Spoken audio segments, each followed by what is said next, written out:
Bismillahirrahmanirrahim.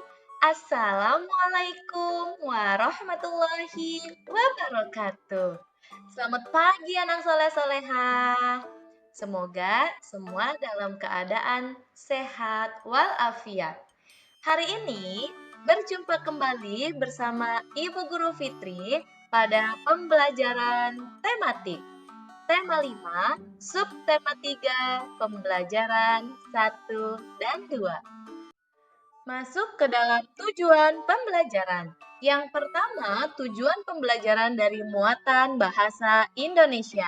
Siswa dapat mendengarkan teks percakapan yang berhubungan dengan budaya minta maaf sebagai cermin hidup rukun. Siswa dapat bermain peran dalam melatih ungkapan dengan menggunakan kata maaf dan dapat menjelaskan makna ungkapan permintaan maaf yang ditemukan dari teks percakapan dengan bahasa sendiri dengan benar. Selanjutnya, tujuan muatan PKN, siswa dapat menunjukkan contoh perilaku di sekolah yang sesuai dengan sila keempat Pancasila dan dapat menceritakan tentang pengalaman penerapan nilai-nilai Pancasila sila keempat di sekolah dengan baik. Selanjutnya, muatan PJOK, siswa dapat menjelaskan variasi gerak berpindah dalam aktivitas senam lantai dan siswa dapat mempraktikkan variasi gerak berpindah dalam aktivitas senam lantai dengan tepat. Semoga tujuan pembelajaran kita hari ini tercapai dengan baik. Amin. Anak soleh-solehah yang pertama adalah muatan bahasa Indonesia. Perhatikan di sini, Bu Guru akan mengajak kalian mengamati suatu gambar dan membaca teks yang sudah disediakan. Di sini terlihat ya, ada kegiatan yang sedang dilakukan oleh Siti dan teman-teman. Dan di sini ada beberapa ekspresi yang ditunjukkan oleh Siti dan teman-teman juga. Ayo kita baca bersama. Hari ini Beni masuk sekolah. Bel istirahat berbunyi. Beni dan teman-teman berhamburan keluar kelas. Kemudian Beni dan teman-teman bermain gobak sodor.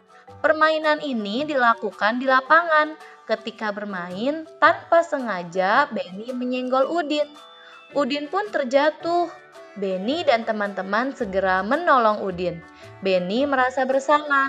Beni langsung meminta maaf kepada Udin. Udin pun memaafkan Beni. Kemudian Beni mengajak melanjutkan permainan. Nah, anak soleh-solehah, perilaku yang ditunjukkan oleh Beni dan teman-teman adalah perilaku yang baik. Selalu mengucapkan maaf jika melakukan kesalahan dan selalu membantu orang yang kesusahan. Ini adalah contoh perilaku hidup rukun yang sesuai dengan pengamalan sila ketiga. Tentunya kita sudah bisa mengamalkannya ya dalam kehidupan sehari-hari. Dilanjut, kalian buka halaman 118 sampai 119, ada 5 soal yang harus kalian jawab yang berkaitan dengan teks yang tadi kita baca bersama. Silahkan dikerjakan dengan cara kalian melihat teks yang sudah Bu Guru sediakan. Selamat mengerjakan.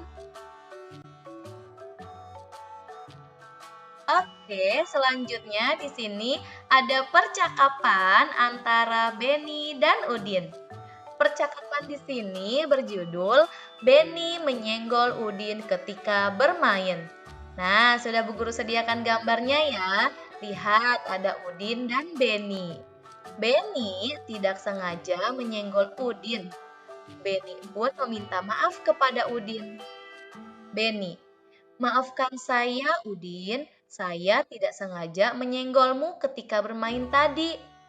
Lalu Udin menjawab, tidak apa-apa, Beni. Saya sudah memaafkan. Lain kali hati-hati ya, Beni. Lain kali saya akan hati-hati. Oh iya, bagaimana menurutmu permainan tadi? Udin, wah, sangat menyenangkan sekali, Ben. Kelompokku dapat menang 2 kali. Beni, semoga besok dapat bermain lagi ya.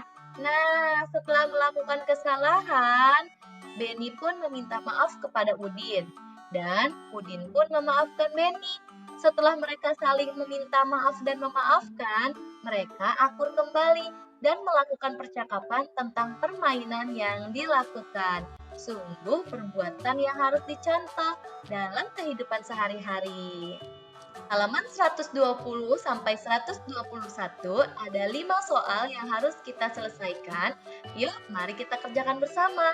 Nomor 1, sebutkan peristiwa yang terjadi. Tadi ada kejadian apa? Ya, betul sekali. Beni menyenggol Udin. Nomor 2, apa yang diucapkan Beni kepada Udin? Tidak apa-apa, Beni.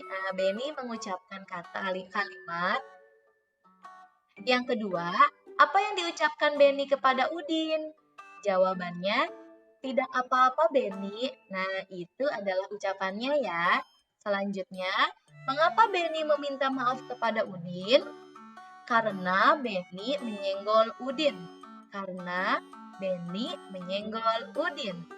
Selanjutnya, yang keempat, siapa yang memaafkan? Jawabannya adalah Udin, karena Udin yang telah terjatuh dan memaafkan Beni. Yang kelima, simpulan kamu telah melakukan kesalahan. Tindakan apa yang harus kamu lakukan? Nah, simpulkan ketika kalian sudah melakukan kesalahan, apa yang harus kalian lakukan? Yang harus kalian lakukan adalah meminta maaf. Jadi jawaban yang tepat adalah kalau bersalah harus minta maaf.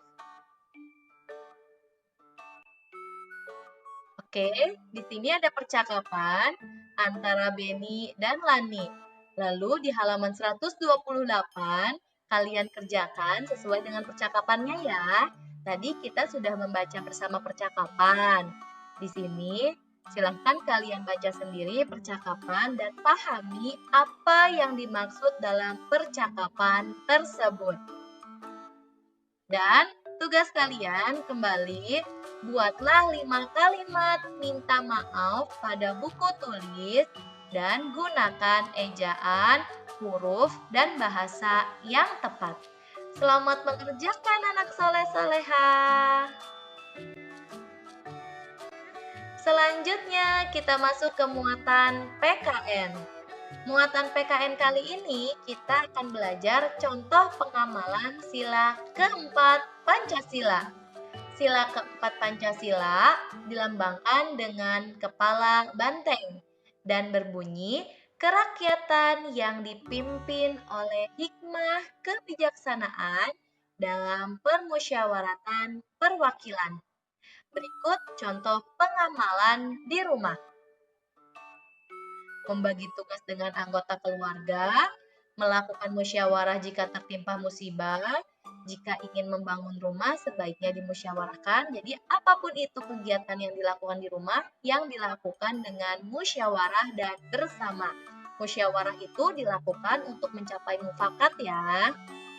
Lalu pengamalan sila keempat di sekolah, diskusi saat belajar, memilih kelompok piket, tidak memberi contekan, memilih permainan bersama, itu termasuk ke dalam pengamalan di sekolah.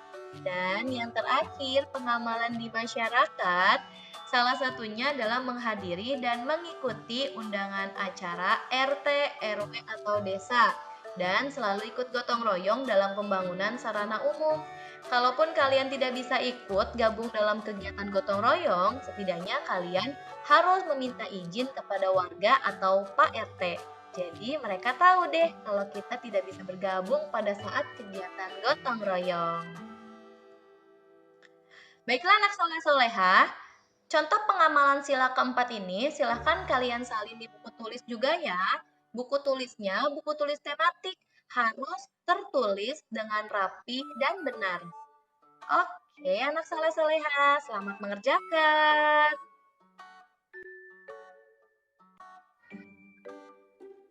Selanjutnya, Bu Guru di sini punya butir Pancasila dan lambangnya. Kalian tentunya sudah hafal ya sila ke-1 sampai ke-5 dan lambangnya. Dan pengamalan di sekolah kalian juga sudah tahu contohnya adalah musyawarah. Kalau di sini Siti dan teman-teman bermusyawarah untuk bermain permainan bola kasti. Oke, perhatikan kerjakan di halaman 129 dan halaman 130. Tuliskan sila keberapakah yang sesuai dengan gambar. Gambarnya itu tentang musyawarah memilih permainan bola kasti ya. Oke deh, terima kasih anak soleh-soleha.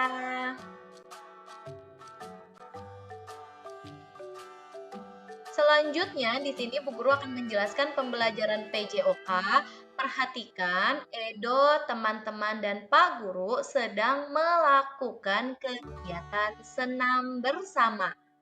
Biasanya senam ini dilakukan di lapangan sekolah. Sekarang perhatikan teksnya ya. Beni dan teman-teman senang bermain. Beni juga senang berolahraga. Setiap hari Beni melakukan olahraga.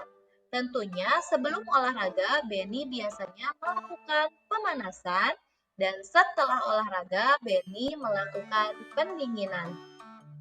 Ini dilakukan agar kita tidak cedera otot dan olahraga menjadi nyaman. Kenapa sih kita harus ada olahraga? Karena dengan olahraga, insya Allah akan membuat tubuh kita semakin sehat. Nah, anak soleh-solehah, tadi kan Beni melakukan pemanasan dan pendinginan. Sekarang Bu Guru akan jelaskan pemanasan. Apa sih itu pemanasan? Pemanasan adalah suatu kegiatan yang dilakukan sebelum berolahraga yang berfungsi untuk menyiapkan tubuh untuk melakukan aktivitas fisik. Jadi, penting untuk kita melakukan pemanasan sebelum olahraga yang berat ya. Tadi dijelaskan agar tubuh kita siap untuk melakukan aktivitas. Dan pendinginan adalah fase dalam berolahraga yang bertujuan mengembalikan kondisi tubuh dan detak jantung kembali normal secara perlahan. Pendinginan ini dilakukan setelah olahraga. Kalau pemanasan dilakukan sebelum olahraga, pendinginan dilakukan sesudah olahraga. Ini dilakukan agar tubuh kita rileks kembali setelah tadi kita melakukan gerak fisik. Semoga apa yang sudah Bu Guru sampaikan bermanfaat untuk kita semua. Apalagi di masa pandemi saat ini, olahraga sangat dibutuhkan untuk menjaga stamina tubuh kita. Semangat untuk semuanya! Nah, anak soleh-soleha, sudah dijelaskan dalam hadis riwayat Bukhari tentang hadis dua nikmat. Kita sudah mempelajari hadis ini ya. Sekarang sebelum Bu Guru jelaskan maksudnya, kita baca sama-sama yuk. 1, 2, 3. Ni'matani ni'mafunu fihi makasiru minat nasi sihati wal farogi. Ada dua nikmat yang kebanyakan manusia terlena olehnya, yaitu nikmat sehat dan waktu luang. Nah, jelas sekali di sini disebutkan, jika ada nikmat luang, lakukanlah olahraga untuk menjaga kesehatan tubuh kita. Salah satu menikmati nikmat sehat ya. Jadi semua sudah dijelaskan ya Nak ya. Terima kasih karena masih menghafal dan semoga diaplikasikan dalam kehidupan sehari-hari. Selanjutnya tugas kalian adalah tuliskan cerita tentang olahraga yang dilakukan kalian di rumah. Ceritakan hasil itu kepada ibu guru dan dikerjakan di buku tematik halaman 134. Terima kasih banyak anak soleh-soleha. Sampai jumpa di pertemuan selanjutnya. Semoga semua sehat selalu dan jangan lupa tetap berdoa Semoga kita semua bisa kembali normal dalam kehidupan sehari-hari. Wassalamualaikum warahmatullahi wabarakatuh.